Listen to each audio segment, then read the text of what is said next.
அனைவருக்கும் வணக்கம். திருநெல்வேலி ஜோதிடர் சொக்கலிங்கம் என்ற நம்ம யூடியூப் சேனல் வரைக்கும் 1000க்கும் மேற்பட்ட பெயர்களுக்கும் நான் பலங்கள் பதிஞ்சிருக்கிறேன். ஸோ இந்த சேனலை சப்ஸ்கிரைப் பண்ணிவிட்டு ஹோம் பேஜில் போய் வீடியோஸில் பார்த்து அந்தந்த பேருக்குடையவங்க உங்கள் பேர்களுக்கும் நான் பலங்கள் தெரிஞ்சுக்கோங்க. குறிப்பாக அந்த அதிதி அப்படிங்கிற பேருடையவங்க உங்கள் குடும்பத்திலேயோ சொந்தக்காரங்களே நட்போட்டாரத்தில் இருந்தாங்கன்னா அவங்களுக்கு நம்ம வீடியோ லிங்கை தயவு செஞ்சு ஷேர் பண்ணுங்கள். நிறைய நண்பர்கள் ஜோதிடத்தை மேல் பற்றுக்கொண்டு நிறைய இடங்களில் ஜோதிடம் படிச்சுமே ஒரு ஜாதகத்தை கையில் கொடுத்தா பலன் சொல்ல திணறக்கூடிய ஜோதிட நண்பர்களுக்கும் ஏற்கனவே தொழிலாக பார்த்துக்கிட்டு இருக்கிற ஜோதிட நண்பர்களுக்கும் இல்லை ஜோதிடப்பிரியார புத்தகங்கள் மக்கள் மத்தியில் நீங்கள் தைரியமாகவும் துல்லியமாகவும் பலன் சொல்ல உதவும்.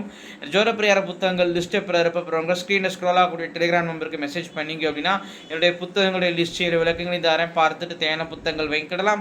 அஸ்ட்ராலஜிக்கல் கன்சல்டேஷன், ஜாதகம் பார்க்க, ஜாதகம் எழுத, பிறந்த குழந்தைகளுக்கு அரிச பேர் சூட்ட, திருமண பொருத்தம் துல்லியமாக பார்க்க, குலதெய்வம் அறியாதவங்க குலதெய்வம் அறிய, அஸ்ட்ரோ நியூமராலஜி, அஸ்ட்ரோ நேமாலஜி, ஜாதகமே இல்லாதவங்களுக்கு பலன் சொல்ல போன்ற அஸ்ட்ராலஜிக்கல் கன்சல்டேஷனுக்கு தாராளமாக நீங்கள் என்னை அணுகலாம். குறைந்த குருதட்சணையில் தரமான ஆலோசனை வழங்கப்படும்.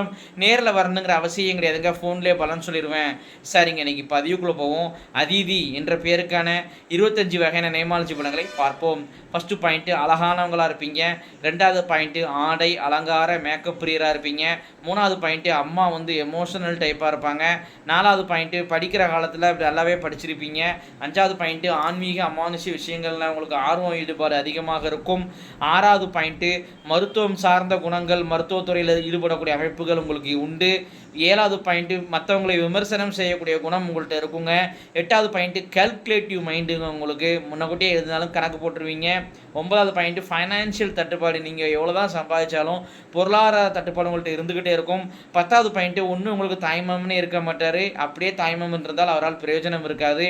11வது பாயிண்ட்டு குலதெய்வ வழிபாடு உங்கள் குடும்பத்தில் நின்று போயிருக்குங்க, அவசியம் அதை செயல் செய்யணும். ஏன்னா குலதெய்வம் தான் நம்ம தெய்வம். 12வது பாயிண்ட்டு எவ்வளோ பணம் சம்பாதிச்சாலும் சேமிப்பு அப்படிங்கிறது இருக்காதுங்க. 13வது பாயிண்ட்டு கடன் பிரச்சனை உண்டு. 14வது பாயிண்ட்டு எவ்வளோ கடன் பட்டாலும் அடைச்சிருவீங்க. 15வது பாயிண்ட்டு புத்திசாலியாக இருப்பீங்க. 16வது பாயிண்ட்டு ஒருத்தரை பார்த்த உடனே அவரை பற்றி எடை போடக்கூடிய திறமை உங்கள்கிட்ட இருக்குங்க. 17வது பாயிண்ட்டு பழகுனவங்களே எதிரியாயிருவாங்க, ரொம்ப கவனமாக இருக்கணும். 18வது பாயிண்ட்டு பேச்சில் வெட்டொன்று துண்டு ரெண்டுன்னு பேசிடுவீங்க. 19வது பாயிண்ட்டு பிரசவ காலத்தில் உங்களுக்கு சிசேரியன் டெலிவரியே நடக்கும். 20வது பாயிண்ட்டு மாமியார் எமோஷனல் டைப்பாக இருப்பாங்க. 21வது பாயிண்ட்டு மாமியாராலையும் பிரச்சனைகளை சந்திப்பீங்க. 22வது பாயிண்ட்டு ஃப்ரெண்ட்ஷிப்புக்கு முக்கியத்துவம் கொடுப்பீங்க. 23வது பாயிண்ட்டு ஃப்ரெண்ட்ஸுகளுக்காக அதிக நேரமும் ஸ்பெண்ட் பண்ணுவீங்க. 24வது பாயிண்ட் உங்கள் குடும்பத்தில் கன்னி உண்டுங்க.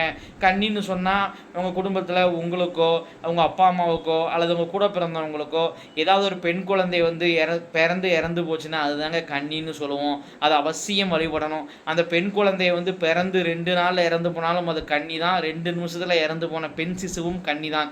அது அவசியம் வழிபடணும். கன்னி தெய்வத்தை முறைப்படி வழிபாடு செய்வது எப்படி, கன்னி தெய்வ வழிபாட்டு முறைகள் A to Z அப்படிங்கிற புத்தகமே போட்டிருக்கிறேன். டெலிகிராம் ஆப்புக்கு தொடர்பு கொண்டீங்கன்னா அந்த புத்தகத்தை வாங்கி அதன்படி படித்து பயன்படுத்திக்கோங்க. அவசியம் அந்த கன்னி தெய்வ வழிபாடு பண்ணணும். ஏன்னா அது குலதெய்வத்தை விட ஒருபடி மேலானது கன்னி தெய்வ வழிபாடு. 25வது பாயிண்ட்டு உங்களுடைய ஆத்மார்த்தமான தெய்வம், முன் ஜென்மத்தில் நீங்கள் ரொம்ப வேண்டி விரும்பி வழிபட்ட தெய்வம் இந்த ஜென்மத்தை அர்பாலிக்கு நிற்கிது. அது யார் அப்படின்னு கேட்டிங்கன்னா முருகப்பெருமான் தாங்க. இத்துடன் அதிதி என்ற பேருக்கான 25 வகையான நேமாலஜி பலங்கள் முடிவடைகின்றன. பேரை வச்சே 25 பலன் சொல்கிறேன். நாங்கள் ஜாதகத்தை சின்ன அதிகமாக உள்ள துல்லியமாகவும் சொல்லுவேன் அப்படிங்கிறத யோசிச்சு பாருங்க நண்பர்களே. ஸோ ஒரு முறை அஸ்ட்ராலஜிக்கல் கன்சல்டேஷனுக்கு வாங்க. நன்றி நேயர்களே, நன்றி, வணக்கம்.